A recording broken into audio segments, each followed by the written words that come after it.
News 5 Live. BNTU out in force as Senate debates the budget. Union leaders call on press office director to resign. And new river pollution threatens the reopening of La Immaculata School.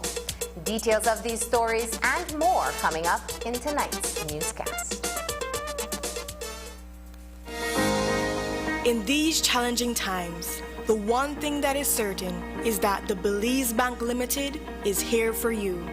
There is nothing more important than your health and safety, and we continue to make every effort to make banking safer for you.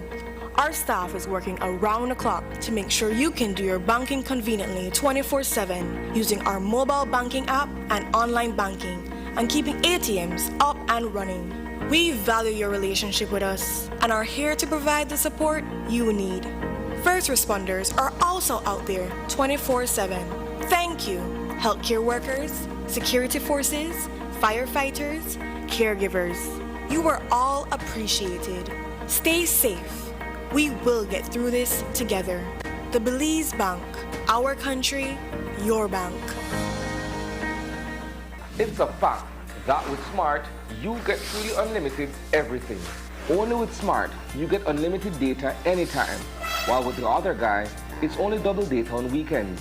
With unlimited data every day with Smart, there's no need to wait. So, it's a fact that our unlimited plans beat the competition. Stop being measured and told when to use your data and get unlimited talk, text, and data.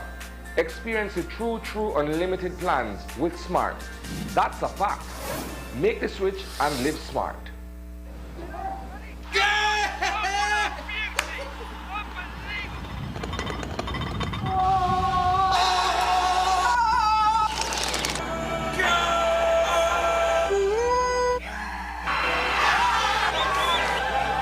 Offside!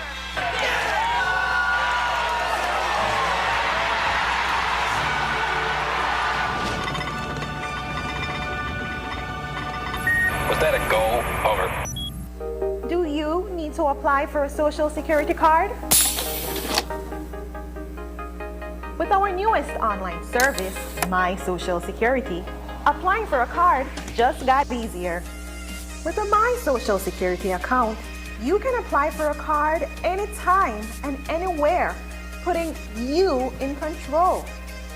To use this service, you must first create your My Social Security account.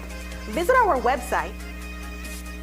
Under Online Services, select My Social Security, provide your personal information, and await activation of your new account. After activation, you are free to log in to your My Social Security account to complete your online application for a Social Security card.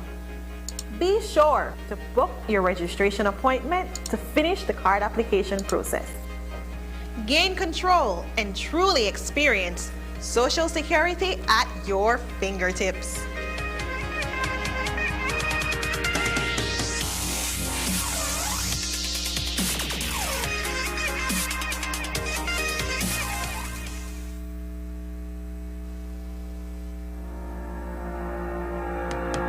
Hi, I am Rosana Briseño. I am happy to see that the rollout of the COVID-19 vaccine has begun all over our nation. If we are to get back to some kind of normalcy, if our golden citizens will be better protected, get vaccinated, Belize. It is my time to protect your life. Don't wait to vaccinate. I believe in the COVID-19 vaccine. The vaccine is the best way to protect lives. Don't wait, vaccinate. Don't hesitate, Belize. Vaccinate. Be COVID-19 safe. If you care, Love them. Protect them. vaccinate them. My name is Julie, and I'm a single mom raising a 10-year-old son. I am the director for a conservation organization. When I started working in the field of marine conservation, it was absolutely male-dominated. It still is male-dominated. One of my first jobs was as a manager out on a remote island with all-male staff reporting to me. And one of my assistants was very upset with me and actually told me, the only woman who ever tells me what to do is my mom. And I have my son, and I really do want to show him that really anything can be done, and it doesn't matter who you are. From day one, I've been teaching my son that any job that a man can do, a woman can do. And he has learned this, and he now preaches this to friends and even my colleagues. Live and let live. Respect for all Belizeans.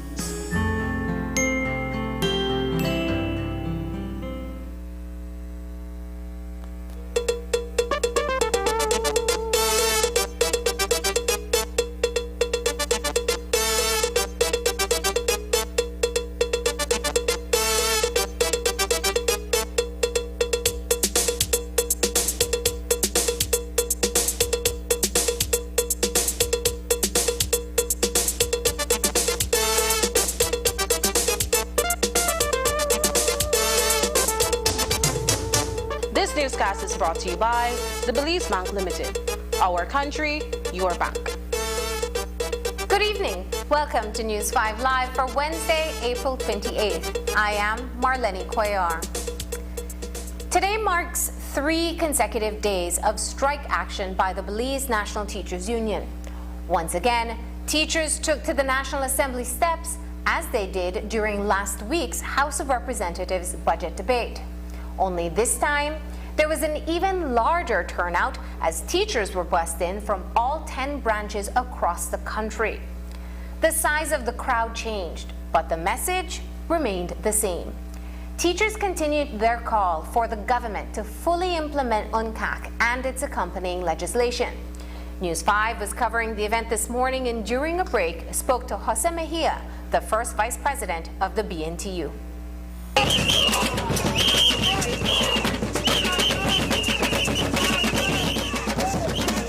You know that we have 10 branches from north, south, east and west. We were unable to bring all our membership and those that want to participate because we know safety and the COVID regulations is our priority and the safety of our teacher is priority. So this is just a few members here today. It's a few, but it's still a large number of teachers. Speak to us first of all about what COVID protocols were spoken to or advice were given to teachers out here. We advise them that they need to follow all the regulations that are in place. Please wear your mask, sure you have your hand sanitizers, you keep your distance and so forth, because it's very important because the safety of our teachers is priority. We can't go against it. So that was, and also the buses they were not full. We had 75 seating capacity because of the same reason. Is this turnout larger than what we saw at the 2 days of the House meetings? Yes, it was larger because a few branches brought 2 buses. They were given the permission to bring 2 buses. So do we have a little bit more than last time? Is it in your view that you believe that now more teachers are now more convinced that they need to be out here to stand up and voice their concern? Yes, definitely. More teachers are convinced and more teachers believe in our fight and our stand here today. That's why they will continue joining us. And what's the message? The message remains the same, I believe. Yes, the message is the same and it's clear. It's clear. We want good governance and we want these things in place before they even have the conversation of salary cut. Meanwhile, inside the House, the Senate debated the 2021-2022 General Revenue Allocation Bill. The budget reflects an $80 million cut for the public service, as well as decreases in allocations for a few additional line items. But with a 135% GDP to debt ratio, the Briceño administration is hoping that the austerity measures reflected in the budget will contribute greatly to rebounding the economy. Opposition Senator Michael Perifit criticized the budget, saying that it lacks imagination and creativity. The overview is that there is nothing much to debate. It's pretty much a cut and paste document from last year.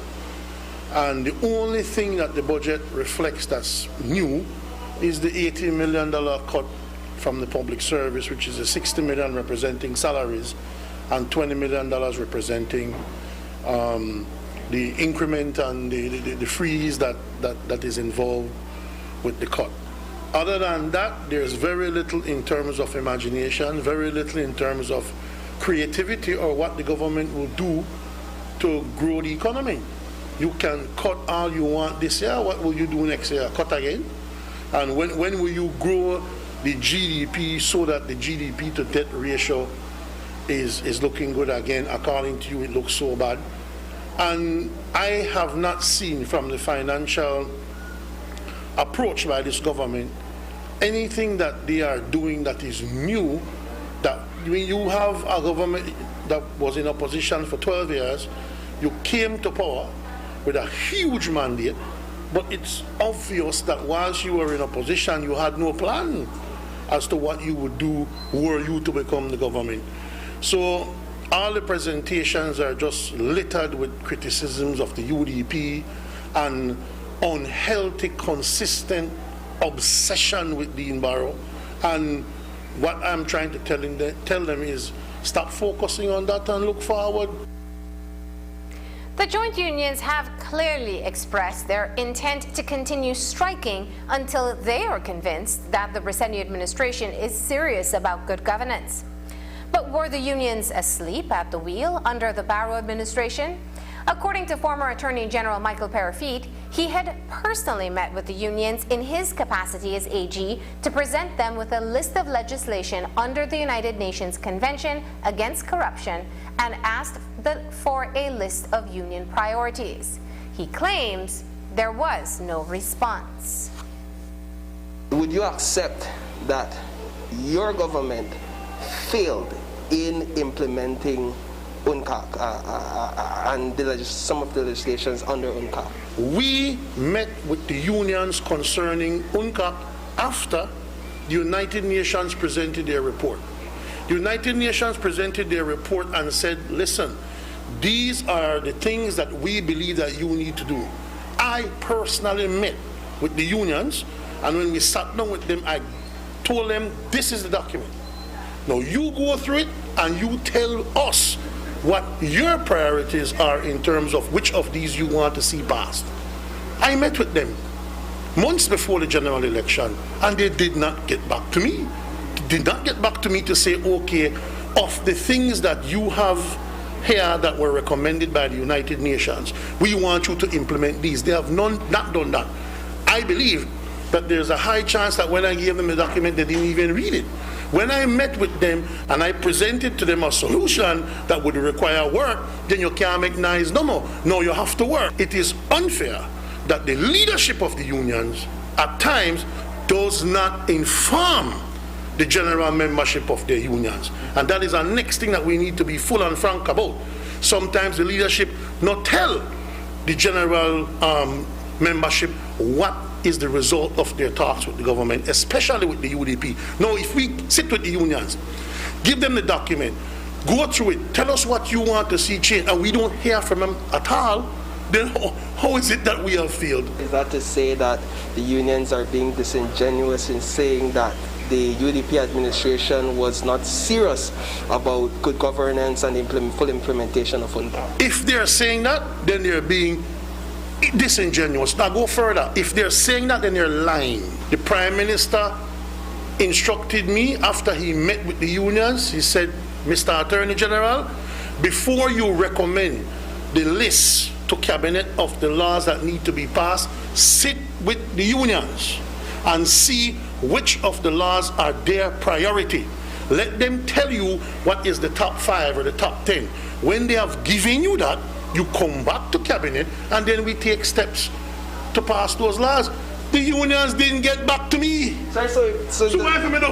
Why for me do? But then that's you putting the blame on the union for the reason why the United Democratic Party did not implement any of these legislation. And while the former Attorney General is pointing fingers at the unions because UNCAC tackles several major aspects of corruption, from preventative measures to asset recovery and even criminalization and law enforcement measures, News 5's Paul Lopez asked him if there was any fear among former government leaders that they might be prosecuted under UNCAC legislation. The lack or the absence of implementation under the UDP administration, it was not for fear from your ministers and from your elected public officials that these are some serious instruments, and if we are ever caught in the act under any one of these instruments, we could be jailed. Man, please. Let me tell you something. We have enough laws as is. What is being recommended by the United Nations pales in comparison to the laws that we already have, you know. What they're giving us was just like finishing touches on different laws, but fundamentally speaking, the laws that we currently have in terms of the integrity, prevention of corruption in public life with the Integrity Commission and what they're empowered to do, the Ombudsman, the Contractor General, all of these things, these are some offices that many countries don't have, you know. So in terms of laws on the books, hardly there's a country that beats Belize when it comes to laws on the books. It's about enforcement. So whatever the United Nations was recommending was nothing compared to what we already have. So it is nonsensical for anybody to say that, oh, we didn't want to pass those laws because the ministers were afraid or anything like that. No, then they're light compared to what we don't have. The National Trade Union Congress of Belize has called on the joint unions and the government of Belize to go back to the negotiating table. But since government has already taken the position that it will fix the salaries of public servants and teachers, we asked Martinez if those discussions, should they resume, would now be focused solely on good governance reform. Some people may have said the man not dead till he stop breathe, right? And the unions are very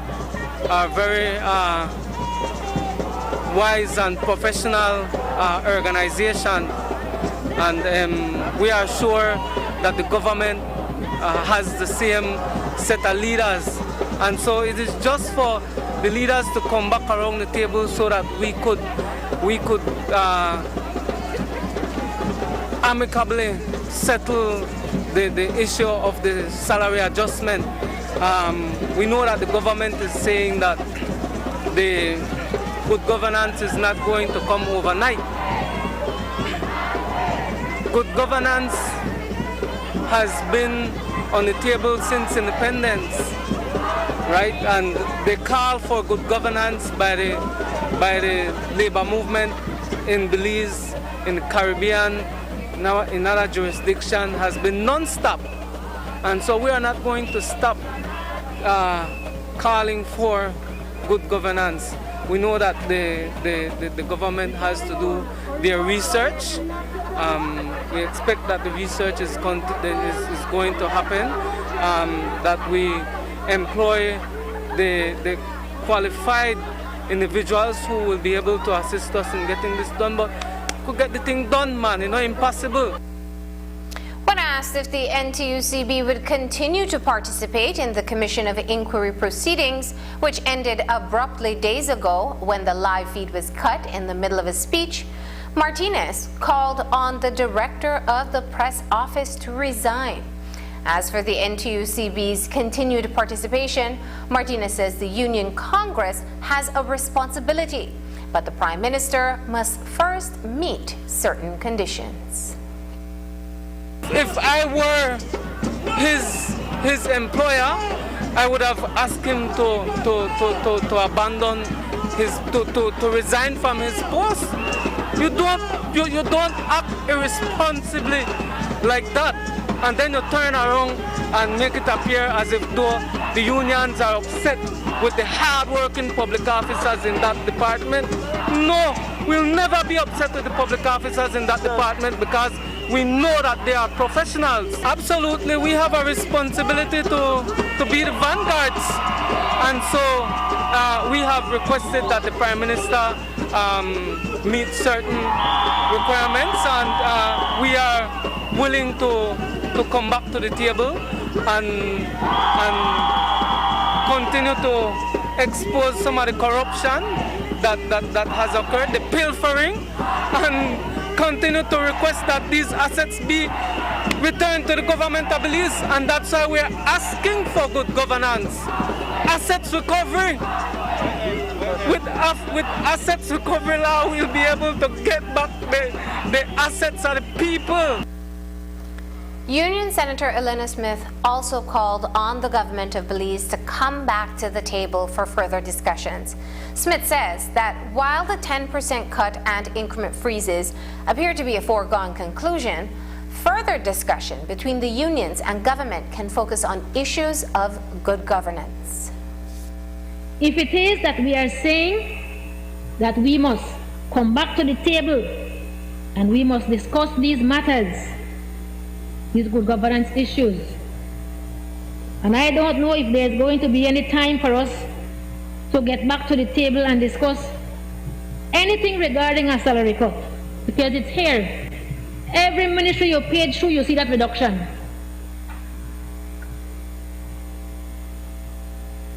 I am hoping, Madam President, that we will be able to get to a place, as my colleague said before, that we can sit down and seriously discuss these matters, have agreements for the good of all of us. Because it cannot be that those who provide, those who keep the government running, those who educate our children are the ones that must take the biggest sacrifice in all of this. I will repeat, it cannot be that those of us on the lower end of the scale who work to make our government run take the brunt of any sacrifice. Coming up, as children prepare to return to the classrooms, one Orange Walk Primary School fears that plan may not happen. This time, COVID is not to blame. Details on the trouble with the river when we come back. Hi, I'm John, the owner of JJ's Supermarket, and I currently have 10 employees. eCash powered by Belize Bank will enable me to pay my employees and my utility bills. Here's how. For salary payment, I will fill out the salary payment file provided by my bank by placing the code SAL in the payment type column, followed by the details of the payment. Some of my employees don't have a bank account, but with eCash powered by Belize Bank, I don't have to worry about this anymore, as I simply add the registered employee's wallet number, which is simply a mobile phone number. After the form is filled out, I will log into my Belize Bank online account and upload the file under salary and vendor payment. Paying salaries online with ePay ensures both of our safety, as I don't have to have huge amounts of cash in the store, and my employees won't have to worry about being robbed. Once you have salary payment enabled with your bank, you too will be able to send your employees who have an eCash wallet number their payment. What's also great about this method is that it's cost effective, as I don't have to worry about checks or sending multiple transfers. As a merchant, I have 2 eCash apps. One for business and the other for my personal use. With my personal eCash wallet, I can conveniently pay my bills without using any other device. After logging in, I click on Bill Pay in the menu area, select the respective payee from the drop-down list, and input the required details. Once all details are verified, I proceed to confirm payment. It's as simple as that. The payee receives the money quickly, and I don't need to worry about being in long lines to pay a bill. Now I have extra time to focus on my business and plan for the future. eCash really makes my busy life easier. Next time, I'll tell you more about the security benefits that eCash has to offer. The digital payment revolution is here, and it's time to jump on board and welcome the awesome advantages that eCash has to offer for everyone.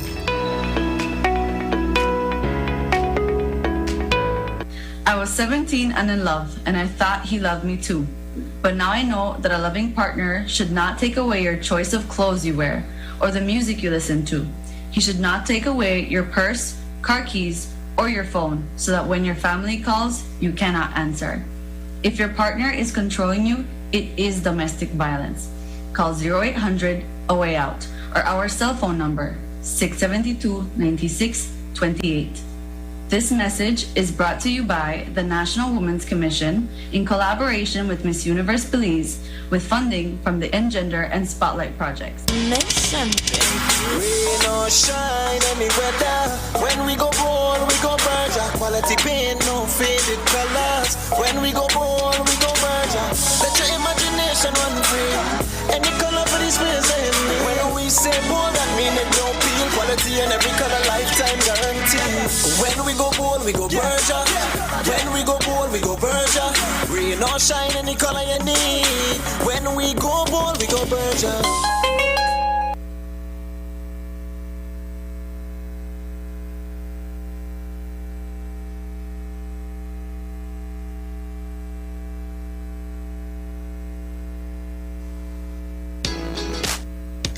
Electricity is an essential part of our daily lives.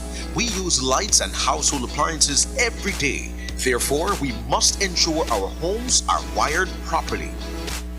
At Benny's, we have certified wires with the right gauges and insulation.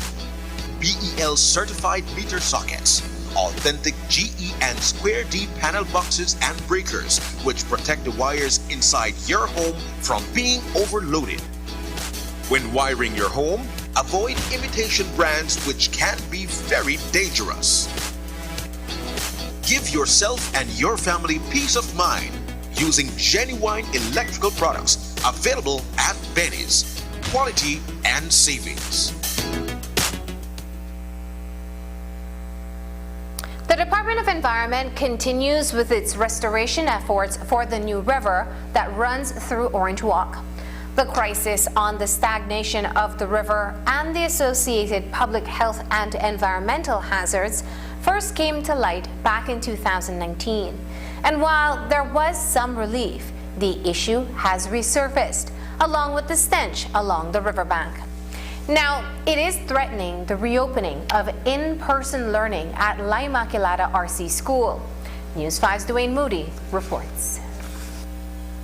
For over a month, there have been complaints of the resurgence of that pungent odor permeating the air in Orange Walk town. It's an all too familiar smell that residents and businesses in proximity to the new riverbanks experienced 2 years ago, back in 2019. We have been encountering this scenario for the past 2 years, but 2 years ago was the worst scenario in which we actually had to find a way how to do a different type of schooling, which we call a Plan B. And we felt that was it. The Ministry of Environment did step into the picture, and of course the river gradually got back to its normalcy. But this year in particular, because last year we didn't really have the effects because we were not here, we were out due to the COVID. And now that we're planning to return, we are finding that it is now causing a problem for the reopening of our schools on May 10th. The La Immaculata RC School is one out of some 200 schools that have applied to the Ministry of Education and for which approval has been given for the safe reopening for in-person learning. Having invested in the installation of hand-washing stations at both campuses, Principal Lenny Umana says that they're concerned about the health hazards and not being able to successfully reopen to its 1,000 plus students. We have teachers here almost every day. So when they come in, they first have to air out their classrooms because the stench seems to accumulate in the classrooms at night. We have written our letters to the authorities that be, and so far we are still waiting for some response. Our management has been informed about the situation, and I'm glad to say that the GM is doing her best to look into it. But the process is a bit slow, and my biggest concern as the principal is that we're opening on May 10th. And will my teachers be able to sustain the stench all day? Because we would go into a shift system, which is having the teachers here practically all day. And then our children will be faced with this scenario as well. And I think our parents have lived this experience and would not like their children to be sitting in a classroom with a mask on all morning, all day, and also dealing with the stench of the river. Last Friday, the Department of Environment and Ministry of the Blue Economy issued a joint release about the 2021 restoration efforts for the new river.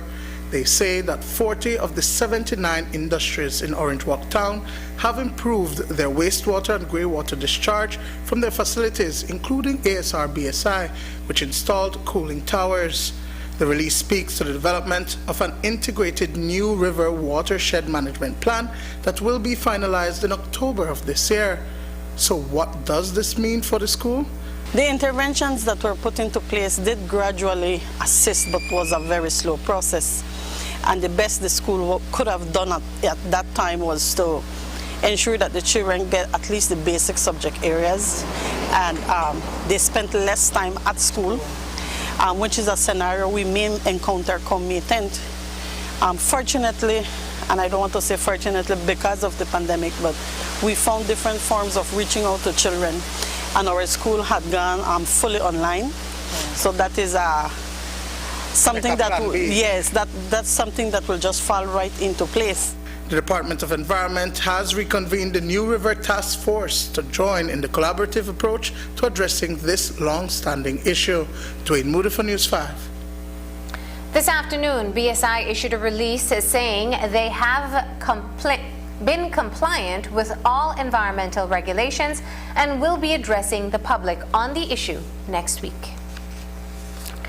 Last night, we brought you the story of concerned residents and farmers in Pomona who are concerned about the continued degradation of a riverbank that abuts the village. Tonight, Isani Caetano has more from both the community residents and the company, which says it is not doing anything differently than before.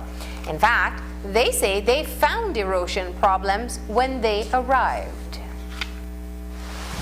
For years, the North Stank Creek River has been mined for aggregates by both licensees and non-permit holders who extract minerals for construction use. Those activities have left the waterway in a less than desirable condition, affecting every community downstream, including Hope Creek, Sarawee, and Dangriga. What we as villagers would want to see, Isani, is to put a stop to this for the rest of this year. The party in government should put a stop to it and, put a check and balance. Let us see how this is affecting our rivers, especially North Stank Creek River. In 2016, West End Enterprise took over operations in this area, directly behind Pomona. Since then, the company has been extracting raw materials on a commercial scale, supplying Placencia and other parts of Stank Creek District with sand and gravel.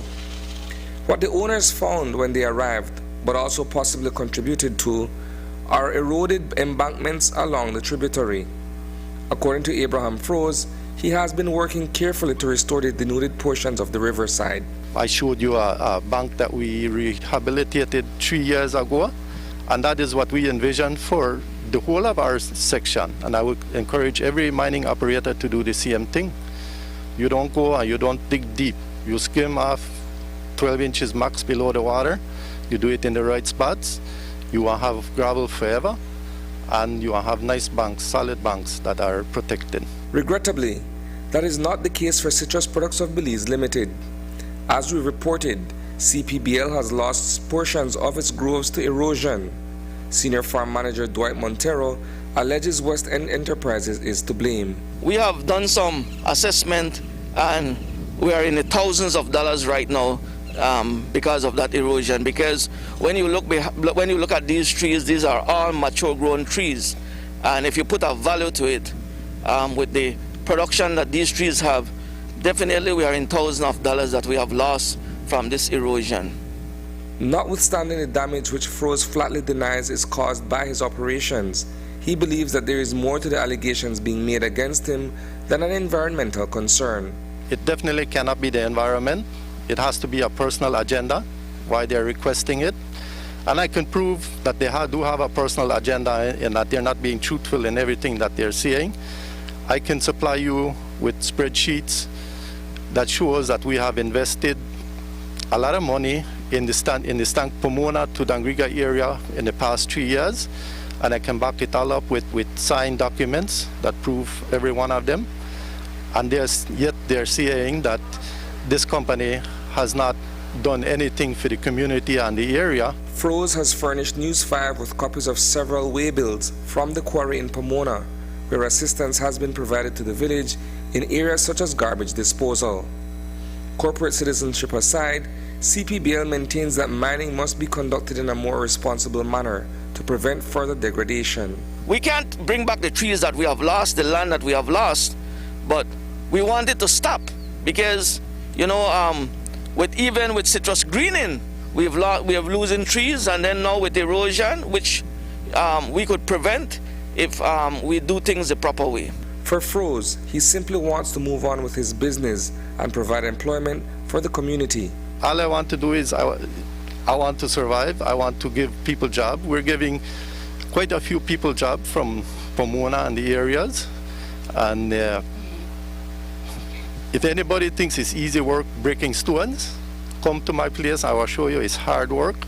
We work hard for what we do, but we try to stay honest and we try to protect our environment. And I believe and I hope that the mining department would attest to what I am saying. We know that personnel from the mining unit were on hand during our visit to the site on Tuesday morning. Reporting for News 5, I am Isana Cayetano. Founder of Tropical Vision Limited and former BTL chairman Nestor Vasquez was laid to rest on Tuesday. A host of close family and close friends gathered to honor him during a virtual ceremony. Among the attendees were Prime Minister Briceño and former Prime Ministers Manuel Esquivel and Dean Barrow. Eulogies were given by his son Jules Vasquez and former Prime Minister Barrow. I first got to know that Vasquez through politics, of course. He was, by the time I finished law school in 1975, a well-known accountant who numbered some important and wealthy business persons among his clients. He had helped to found the fledgling Liberal Party of Manuel Esquivel, Carl Thompson, Harry Lawrence, and Paul Rodriguez in 1972. The Liberals then joined with the traditional opposition NIP of Philip Golson and Dean Lindo's breakaway PDM to form the United Democratic Party in 1973. It was Manuel's ascendancy that fixed Net in what became his undisputed role as consigliere to the UDP. Net had been Manuel's best friend even before the latter's entry into politics. By the time I first stood as a candidate in 1983 then, Net's influence over the UDP was enormous. He was both principal fundraiser and chief strategist. He cast such a long shadow over the UDP. Net was, without a doubt, the most outstanding public servant who was never officially in the public service. He served from early days on almost every board and statutory body imaginable, including the utilities, not just BTA, but also BEB, Belize Electricity Board. And later on, he was a towering figure as chair of the privatized and nationalized BTL. I want to say something now about the misfortune that overtook him towards the end. It was a physical fall that took his life, but before that, there was the moral stumble that finished his BTL chairmanship. When that occurred, there was, despite the biblical caution, many that lined up to throw the first stone. I'm not here today to gloss over what happened. That is because Net, though he was fervently religious, always knew that he was, like all of us, a sinner and no saint. He readily admitted his failings. And that is why I am here to say that when everything is weighed up in the balance, Net surely comes out massively on the plus side of the ledger. His one known public service lapse, consequential though it may be, cannot erase the lifetime of all-consuming commitment that resulted in such giant historic achievements. Vasquez's passing has raised the question of what will happen to his unsettled Belize telemedia debt that is still before the court. Legal sources tell News 5 that around $300,000 has been paid off, but there is still an outstanding balance of over $384,000 owed to the telecommunications company that Vasquez chaired up until his resignation last September, when the news of the outstanding bill broke. The matter is still a live legal issue in the court, and it is believed it will proceed, but with Vasquez now deceased, there will likely be an adjustment to the legal papers to reflect that the matter is now against Vasquez's estate. After the break, a Dangriga businessman says he has been trying to expand his business for over a decade. Isani Caetano tries to find out what went wrong. But first, here's a look at the latest COVID-19 figures.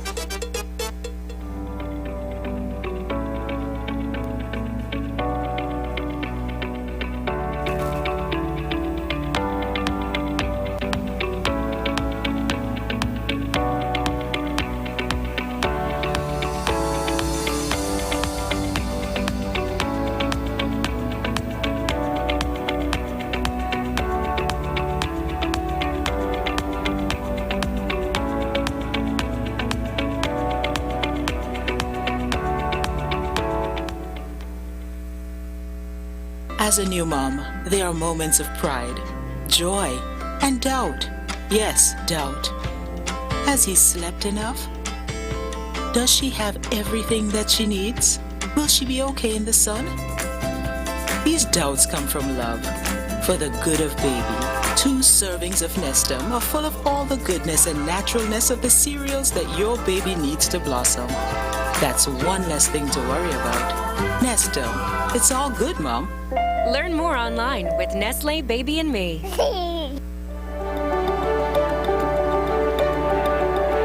BWS launches its residential amnesty program to aid customers. For those who have fallen behind, you can now take advantage of our arrears assistance, which allows you to get up to 10% rebate on all arrears payment. Our early payment rebate is opened and is automatic to all residential customers who pay their bill in full 5 days earlier than the due date. You receive a 5% rebate on your next bill. BWS Amnesty Program, designed to assist you. Belize Water Services, delivering water and more.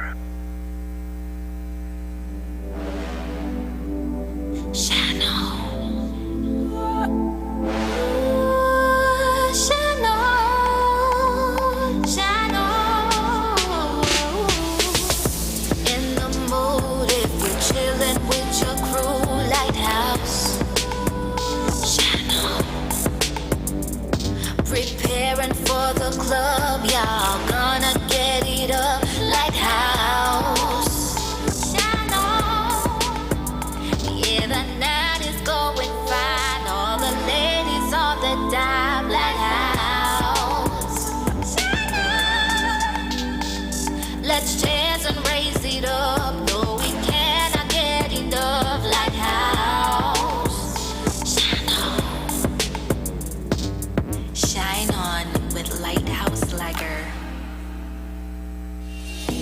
DG and the National Bank of Belize are proud to partner with the government of Belize to facilitate the disbursement of Belize COVID-19 cash transfer funds via our safe and easy-to-use mobile pays platform.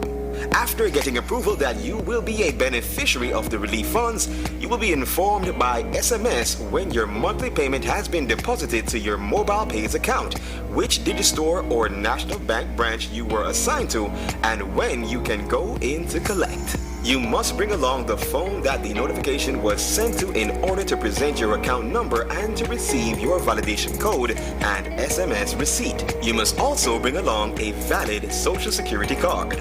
After your information is verified, you will receive a validation code which you are to give to the agent. The agent will hand over the full amount of funds allotted to you for that month, and you will receive an SMS receipt with a unique number for that transaction. Digi and the National Bank of Belize are committed to the development of innovative services for the benefit of all Belizeans. Since 2009, senior appliance technician Orlando Castillo has submitted a number of architectural plans for approval to the local building authority in Dankriga. On each occasion, those designs have been rejected for failure to satisfy specific requirements that would allow him to erect a structure on Ecumenical Drive. Yet, Castillo has been persistent in his attempt to expand his small business, which includes repairing household appliances such as washing machines and dryers. He has also been using the same draftsman to no avail. On Tuesday, he contacted News 5 to share his grievance with the local building authority. I have been for many years making submissions after submission to local building authority.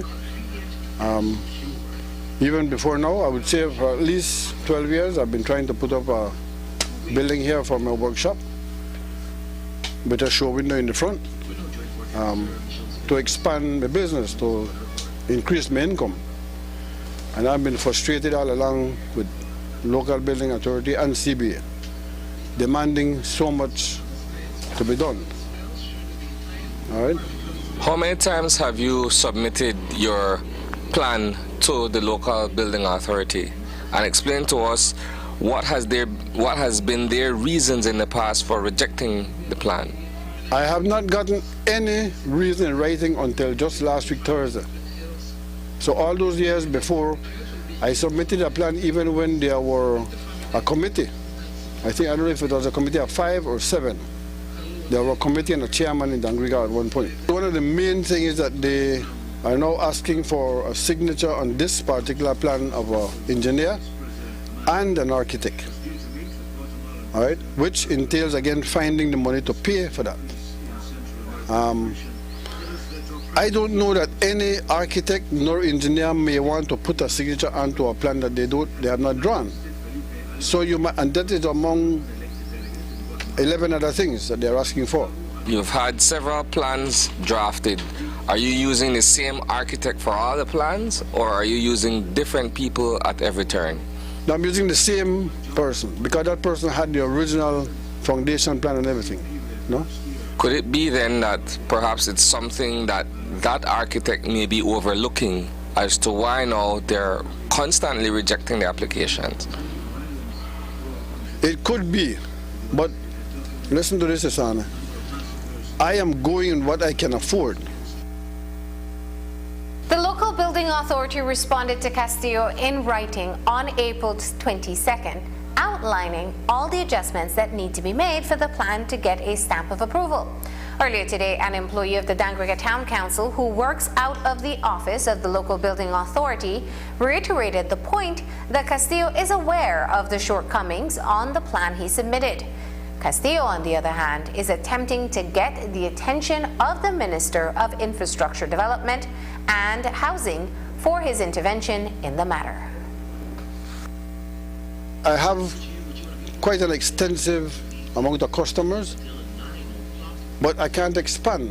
I need to expand. I need to increase my income to be able to employ more people, right? With this particular plan that I'm putting forward, I can employ up to 10 to 12 people. The potential is there. I am asking this commander, the Minister of Infrastructure and Housing, right? I am asking for him to meet with him or to meet with those in the ministry to review what I've done and to see where is it they can help. To my mind, the measures and the stringent measures in place where CBA and so on is concerned is too heavy to carry for small people. If we don't get help, we'll not be able to move beyond a certain point. And I know I'm not the only one that is frustrated on this. I know many small businesses are frustrated to move on because of the same thing. It's too rigid. So I'm doing this hoping that I get the attention of the Minister of Housing. Have police nabbed one of the men involved in last Friday's murder of Lionel Oliveira Sr. in Santa Elena. On Tuesday afternoon, Democracia resident James Redun was wanted by police for his alleged involvement in the murder, and he was found in possession of Oliveira's stolen firearm. He was caught during a search of a bus traveling from Dangriga to Independence Village. That gun is a 9mm Smith & Wesson brand weapon found inside a backpack on the luggage rack above Rodon's head. Rodon was detained and escorted to the police station. Also discovered was a magazine loaded with 14 live rounds of Aguila brand ammunition. Police formally arrested and charged James Rodon for keeping a firearm without a gun license and kept ammunition without a gun license. When we return, making sugarcane more resilient, a new initiative to protect the industry coming up.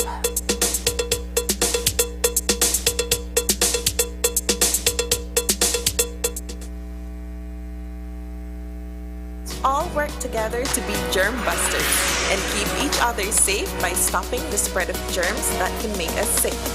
Remember to wash your hands often, especially after using your devices or toys and before and after eating. If you don't have soap and water, use a hand sanitizer. Make sure to put it all over your hands, front and back, and let it dry. Don't wipe it off. Believe Electricity Limited. We care about your safety.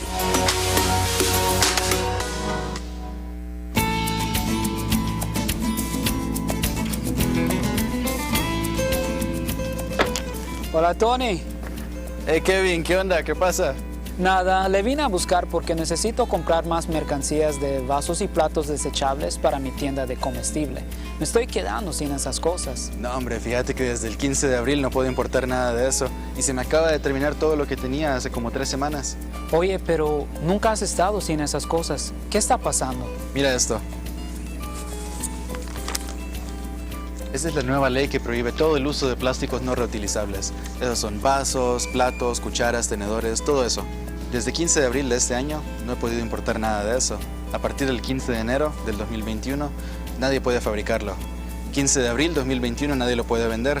Y a partir del 14 de julio del 2021 si alguien te agarra con eso, te multan. Híjole, no sabía eso. Necesito cambiar algunas cosas. Les diré a mis clientes por qué esas cosas ya no están disponibles. Gracias, Antonio. Así es, cuídate.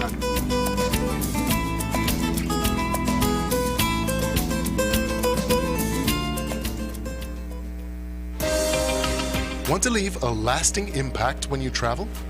Then travel locally. Make memories to treasure for a lifetime while making a difference. Make protected areas your next travel destination.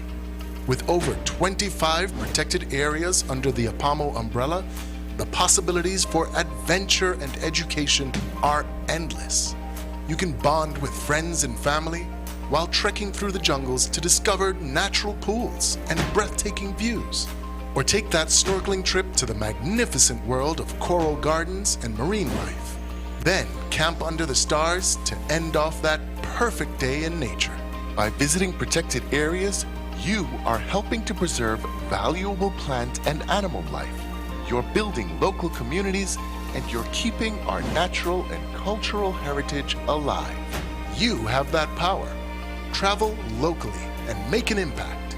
We invite you to visit a protected area near you and discover the beauty of Belize's wild places.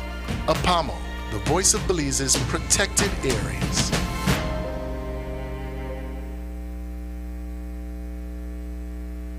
Currently, we're using Smart Elite Vibe calling plan. We use it interbranch, we use it to call outside, and we also use it to call international. It's far cheaper than what we used to have before. Our equipment are new, PBX box is new. So the PBX is very good because I can call to my Sartaneja branch, I can call to my Kikaka branch, I can call to San Pedro branch, and there's no cost using the PBS. Actually right now, since we're in different locations, I can call me in office from where I am at a no cost using the PBX system. I would recommend it, sure I would, especially the big enterprises who has a lot of employees. There's a lot of reduction in costs, 50% of saving. But that on a year, it's a lot of money that we're saving. Money that we could return to our members, since we give back dividend to our members. Visit our showroom or call 670-6710 to find out how Smart's corporate plan and PBX systems can benefit your business. Consultation is free.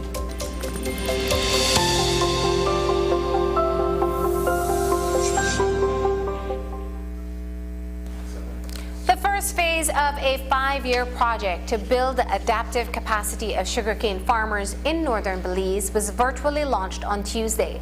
In its first year, the Belize Sugar Industry Limited, BSI, and the Sugar Industry Research and Development Institute, SIRDI, will be carrying out research on cane varieties and its resistance to climate change, as well as an integrated pest management plan. News 5's Dwayne Moody files this report. Financed by the Green Climate Fund and managed by the Caribbean Community Climate Change Center, the project seeks to make the sugar industry in northern Belize climate smart and climate resilient. It is a necessary change in agricultural practices in order to adapt to the impact of climate change on the industry. Climate change consequences for sugarcane production in developing countries such as Belize is particularly acute due to low adaptive capacity and high vulnerability to natural hazards. And the situation is dire. In 2019, 42% of production was lost by climate conditions such as hurricanes, droughts, and floods, and small farmers were most affected. With crop models indicating that sugarcane yield may decrease by 20 to 40% under a double carbon dioxide climate change scenario, countries like Belize must engage in mitigative efforts quickly. One such measure is the introduction of new varieties that are resilient to environmental stresses. For more than 6 decades, BSI has invested considerably in the research and development of sugarcane varieties. The variety program is going to be a really, really good transformational boost for the industry. I wanted to point out that, that whole process takes around 10 years just to get to where we are, and BSI has been very happy to coordinate through its financing of the West Indian cane breeding station in Barbados to the creation of these, or to get these varieties, crosses of varieties, to a point where we can now push them out, try them in farmers' fields, and diversify our variety crop, which will help with resilience to climate change. This project is about validating pre-commercial varieties in the different agroecological zones in the industry. The program, through 12 years of research and over a 5-step process, has identified a number of promising varieties that have shown performance better than the commercial varieties that are currently in the industry. That validation will see the establishment of plots of sugarcane varieties in different zones, followed by a monitoring process. Varieties aside, pests are another compounding issue. The project looks at the development of a management plan, which begins with identifying the areas susceptible to the stem borer. Nothing is being done to control the stem borer. It will seriously have implications in the quality of our sugarcane. We normally hear from other countries, from our neighboring countries, for example, Mexico and Guatemala, that they do have the Diatrea saccharalis, Diatrea magnifactella, Euryoma loftini, but in our local conditions, Belize, we want to have the proper identification of the sugarcane stem borer. This will help us to implement an integrated approach. The stem borer has been in the industry for, from I could recall, for the last 42 years. But like I said, it was livable. It wasn't a factor in causing major damage. But because it's a concern now for the industry, I think they approach what the researchers are doing, and I have to applaud that it's a joint effort within the industry of the associations, SIRDI and ASR, that the approach of learning their habitat, learning their life cycle, I think that's important. And the work continues. There must be collaborative effort in the agricultural sector, and BSI believes that it is the transformation of the industry. We're very grateful to the Green Climate Fund for providing the financial assistance and also technical support through this process. We're very grateful to the Ministry of Economic Development for guiding us through the right path, obviously for their support in this project. We will work as much as we can to support these initiatives to ensure that it's beneficial to all that are involved, and even those that are not beyond the implementation of this project, we plan to support them as best as we could. Dwayne Moody for News 5. The National Trade Union Congress of Belize convened a virtual meeting with the media this afternoon to discuss concerns and discontent over the airing of political ads taken out against the Belize National Teachers Union and the Public Service Union by the People's United Party. The ads are a first of its kind offensive being taken against the trade unions amid the ongoing standoff involving the 10% salary cut for teachers and public officers. While the PSU and BNTU have received considerable airtime on all Belizean media, they say the ads being run on many stations are counter-narratives to the messages they are sending to the public.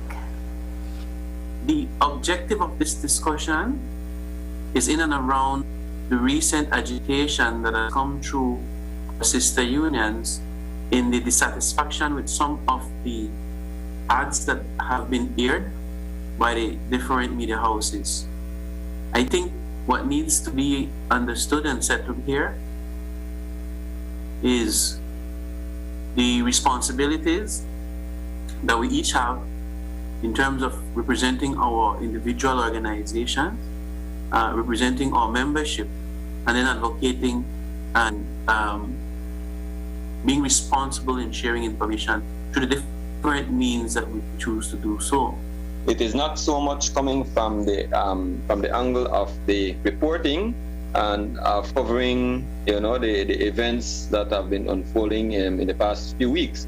We, or at least personally, I believe that the media has been, for the most part, very fair in its coverage. They have at most times reached out to us to find out the other side of the issues, that when the government makes certain statements, they've been reaching out to us to confirm whether that is the case, at least what is the angle that is coming from the unions, which is certainly something that personally I appreciate now. I think the crux of the matter lies with contents of the political ads that have been played on the media and sent in by the present administration now, and the fact that they have been at the end of those ads, they have been identified as paid political advertisements. The issue that we have with that is that unions are not political entities. Just ahead, World Safety Day observed with some safety measures at the Port of Belize. But first, here's the weather forecast with data from the Belize Met Service.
In 2016, I saw the opportunity to be an agent, and I then became the youngest agent at the age of 23, ready for that first client to walk in my door.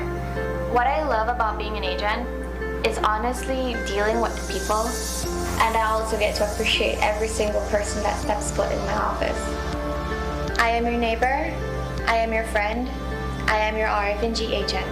Find your nearest RF&G agent on our website at rfginsuranceBelize.com, where it pays to get it right. 2020 taught us the importance of being connected to the virtual world, and NextGen is here to keep its commitment to you. Even if you're physically apart, NextGen keeps you digitally connected. Okay, everyone, thank you for following me today. NextGen provides more than just an internet plan. They provide service plans that support all your online needs. Sign up today and get your NextGen's ultra high-speed internet service. NextGen, powered by Central TV and Internet.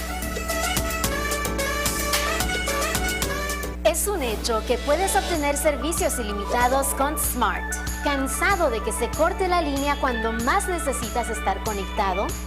Es un hecho que cuando te suscribes al plan de Smart Plus, obtienes llamadas, textos y datos ilimitados. Y también es un hecho que te puedes suscribir con un grupo de 5 miembros al plan Smart Share y hasta 40 miembros al plan Smart Enterprise para llamadas, textos y datos ilimitados.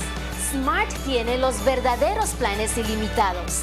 Es un hecho. Sé Smart y vive de forma Smart.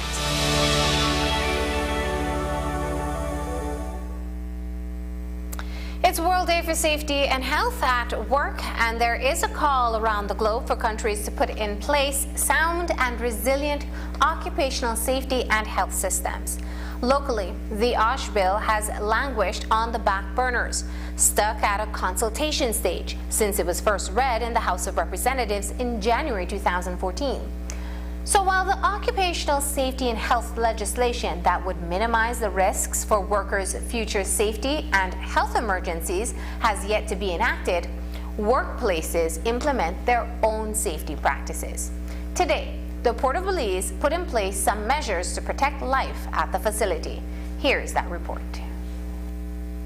Working in ports can be dangerous, even deadly. Things like working at height, falling cargo and heavy machinery are just a few of the risks that workers and members of the public can be exposed to when they enter a port. Fatalities are very common. Fatalities could be people getting squashed between containers that are being moved, being run over by trucks, lift trucks, external trucks, falling from height. These things happen in container terminals and in factories and other industries. These things happen all of the time.